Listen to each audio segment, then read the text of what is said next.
I am Vikeshni Vandayar. I'm one of the executives at the Institute of Directors. I look after the corporate governance and our thought leadership sections. So my session today is on how to use yellow and red cards in the boardroom. So just like the referee on a playing field, the chair is the referee in the boardroom, and he needs to understand how to hold directors to account and when to use his yellow card or his red card depending on the situation. But also with the chair, the CEO and the COSEC also plays kind of joint referee roles to identifying when these situations arrive. So that's what we're going to be talking about today.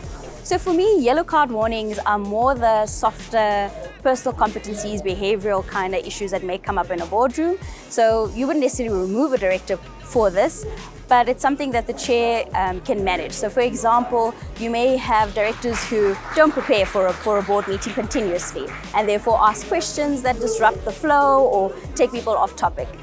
You may have directors who often sometimes may be disrespectful, or they just disrupt the boardroom dynamics and culture per se in terms of just personality and how they come across. So here the chair should actually have means of having a discussion, talking about them, saying, listen, look, we need to stop this because it's actually disrupting us getting to the effectiveness of the actual board performance.